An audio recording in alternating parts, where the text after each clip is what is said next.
Audio 19। पुस्तक का नाम साधना से सिद्धि भाग 2। लेखक तपोनिष्ठ वेद मूर्ति पंडित श्री राम शर्मा आचार्य।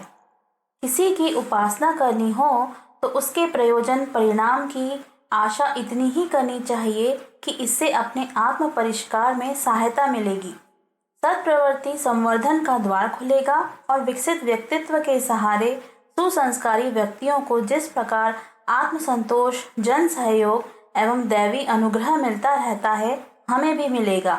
इससे एक कदम और बढ़ना हो और लाभ हानि का अनुमान लगाना हो तो यही मान्यता सघन बनानी चाहिए कि उपासना से लाभ बढ़ सकते हैं। उसका भौतिक परिणाम भी संकटों को पूरी तरह समाप्त करने में समर्थ न होने पर भी उसके बोझ को हल्का तो अवश्य ही करता है। आगत संकट 10 किलो भारी हो तो उपासना के आधार पर उपलब्ध हुए मनोबल के कारण आधा तिहाई ही रह जाएगा।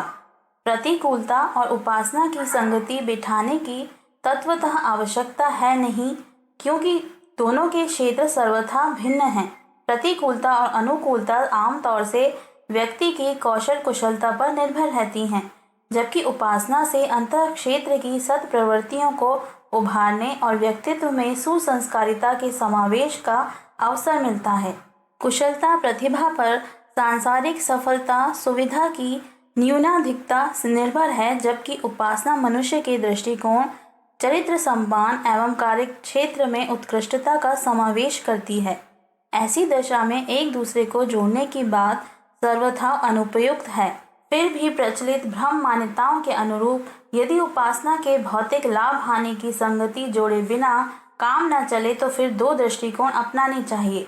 सफलताओं का श्रेय उपासना को दिया जाए और असफलताओं का दोष अपने प्रारब्ध पुरुषार्थ में कमी रहना मानकर अपने ऊपर ओढ़ा जाए। इस मापदंड को अपनाकर ही श्रद्धा को जीवंत रखा जा सकता है और आत्मिक प्रगति का द्वार खुला रह सकता है। विकृत चिंतन से तो सब प्रकार अहित ही अहित है। सफलताओं के लाभ का श्रेय अपने को और जो कठिनाई जिस कारण से उत्पन्न है उन सबका दोष उपासना पर थोप देने का परिणाम एक ही होगा, अपनी रही सही श्रद्धा की समाप्ति, आत्मिक प्रगति में भावी संभावनाओं की इतिश्री। इसी को अपने पैरों आप कुल्हाड़ी मारना कह सकते हैं। भ्रांत धारणा से लाभ तो कुछ नहीं मिलेगा, हानि का असंतोष का कुहासा और घिर गया। इसे दोहरी मूर्खता के अतिरिक्त और क्या कहा जाए। बुरी परिस्थितियों का दोष उपासना जैसे उत्कृष्ट अवलंबन पर थोपना जिस प्रकार अनर्गल है, उसी प्रकार यह भी अनुचित है कि उपासना को एक रिश्वत की तरह प्रस्तुत करके देवी देवताओं को ललचाया जाए। हमारा अमुक काम हो जाएगा तो इतनी राशि पूजा में खर्च करेंगे, इतना जप अनुष्ठान करेंगे। यह शर्तबद्ध प्रलोभन है। दूसरे शब्दों में यह रिश्वत पेशगी भी दी जा सकती है और बाद में भी। अमुक मनोरथ पूरा होने के शर्त पर पेशगी, बाद में पूजा का प्रलोभन किसी को भी प्रस्तुत नहीं करना चाहिए। इसे दैवी शक्तियां अपनी अवमानना सोच सकती हैं, जैसे कि रिश्वत देने की पेशबंदी करने वालों के साथ कई प्रखरता संपन्न न्यायाधीश करते हैं। रिश्वत लेना और देना दोनों ही जुर्म हैं। इसी प्रकार लाभ उपार्जित करने के लिए अमुक पूजा उपचार करने की पेशबंदी करना भक्ति की और भगवान की दुर्भाग्यपूर्ण दुर्गति के समान ही समझी जाएगी। उपासना करने वाले स्मरण रखें, इस पुनीत अवलंबन का स्तर न गिराएं, भले ही वह उसे करें या न करें। पूजा न करना उतना बुरा नहीं जितना कि उसकी सड़ी नालियों में घसीट घसीट कर दुर्दशा एवं बदनामी करना। संधि वेला की विशिष्ट साधना ध्यान धारणा, दिव्य अनुदानों का सुयोग सुअवसर। मनुष्य के अपने पुरुषार्थ का महत्व तो है ही, साथ ही यदि परिस्थितियों की अनुकूलता भी उपलब्ध हो सके तो सफलता और भी अधिक सुनिश्चित हो जाती है। उगता तो बीज ही है और उगाने का श्रेय भी धरती को ही मिलेगा, किंतु वर्षा ऋतु आने पर पौधों को जल्दी उगने और बढ़ने का अवसर मिलता है। इस तथ्य से सभी परिचित हैं। फूल अन्य महीनों में भी खिलते हैं, किंतु बसंत में वृक्ष वनस्पतियों को जिस प्रकार फूल कोपलों से लदा देखा जाता है, वैसा अन्य किसी महीने में नहीं। शीत ऋतु स्वास्थ्य संवर्धन के प्रयोगों को अपेक्षाकृत अधिक सफल बनाती है। गर्मी के आंधी तूफान समूची धरती की सीलन सुखाने और बुहारी लगाने का काम करते हैं। अन्य महीनों में प्रकृति को वैसा करने की फुर्सत ही नहीं रहती। हवा का रुख पीछे हो तो नाव से लेकर साइकिल तक की चाल में सहज ही तेजी आ जाती है। कुशल अध्यापक के तत्वावधान में पढ़ने वाले विद्यार्थी अधिक अच्छे नंबर पाते हैं। साधनों की कमी ना पड़े तो बुद्धिमत्ता और परिश्रमशीलता को चमत्कारी सफलताएं प्राप्त करने का अवसर मिलता है। यह परिस्थितियों के प्रभाव का परिचय देने वाले कुछ विवरण हैं, जिनसे प्रतीत होगा कि बाह्य अनुकूलताओं का भी प्रगति क्रम में कम योगदान नहीं होता। सरकारी भर्ती खुलने पर इच्छुकों को सरलतापूर्वक काम मिलता है, अन्यथा योग्यता होने पर भी निराश बैठे रहना पड़ता है। खरीद बढ़ने पर उत्पादक को अच्छा मुनाफा मिल जाता है, अन्यथा परिश्रमी लोग बहुत उगा लेने पर भी घाटा उठाते या कम मोल में बेचकर उल्टा घाटा ही उठाते हैं। साधना में यूँ अपना पुरुषार्थ ही प्रमुख है, किंतु वातावरण एवं परिस्थितियाँ भी सहायक या बाधक होती हैं। हनुमान, अंगद, नल, नील एवं रीछ वानरों को श्रेय यूँ उनके पराक्रम का ही मिला, पर वह भी मिथ्या नहीं है कि सीता हरण और असुरता उन्मूलन की परिस्थितियां सामने न आती तो वे सभी अन्यान्य रीछ वानरों की तरह सामान्य स्तर का जीवन गुजारते रहते। अवसर सामने न होने पर कोई करे भी तो क्या करे।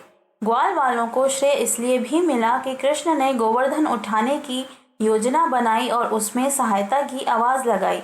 यदि वैसी आवश्यकता सामने न आती तो ग्वाल वालों को सामान्य पशुपालकों से बढ़कर ऐसा कुछ हस्तगत न होता जिसके सहारे वे ऐतिहासिक चर्चा का विषय बनते।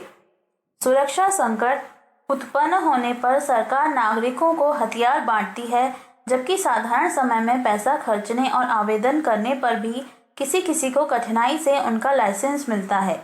दंगल का आयोजन हो तो पहलवान को अपना कौशल दिखाने, इनाम जीतने का अवसर मिले, अन्यथा उसे घर रहकर कसरत करते रहने में ही दिन गुजारने पड़ते हैं। चुनाव घोषणा होने पर ही प्रत्याशी खड़े होते हैं और जीतकर प्रतिनिधि सभा में पहुंचते हैं। चुनाव ही न हो तो लोकप्रिय समाज सेवी को भी प्रतिनिधि बनने का सुयोग कैसे मिले। ऊपर कतिपय उदाहरण इसलिए प्रस्तुत किए गए हैं कि अवसर का महत्व समझा जाए, सामने हो तो उससे लाभ उठाया जाए। आलस्य प्रमाद की दीर्घ सूत्रता में उसे गंवाया न जाए। नवरात्रि साधना का एक विशेष अवसर है।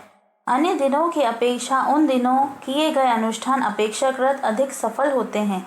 तीर्थ स्नान तो कभी भी किया जा सकता है, पर पर्व काल में उसका अधिक पुण्य प्रतिफल माना गया है। उपासना के लिए हर समय अच्छा है, पर प्रातः काल में जो आनंद आता है वह अन्य समय नहीं। सोने को तो दिन में भी कोई रोक नहीं, पर सभी जानते हैं कि रात्रि में जैसी गहरी और लंबी नींद आती है वैसी दिन में नहीं। इसे समय का प्रभाव ही कहा जाएगा। सफलताओं में परिस्थितियों का भी योगदान रहता ही है।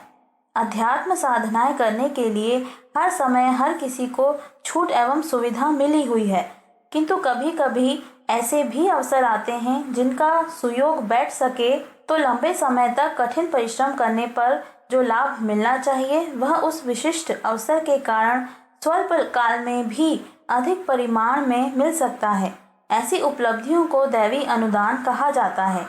रामकृष्ण परमहंस को कुछ करना था, उनने विवेकानंद को ढूंढ निकाला और अभीष्ट प्रयोजन की पूर्ति के लिए जितनी आत्मशक्ति आवश्यक थी उतनी अपनी तप संपदा में से हस्तांतरित कर दी। समर्थ रामदास का अनुदान शिवाजी को और चाणक्य का वरदान चंद्रगुप्त को मिला था।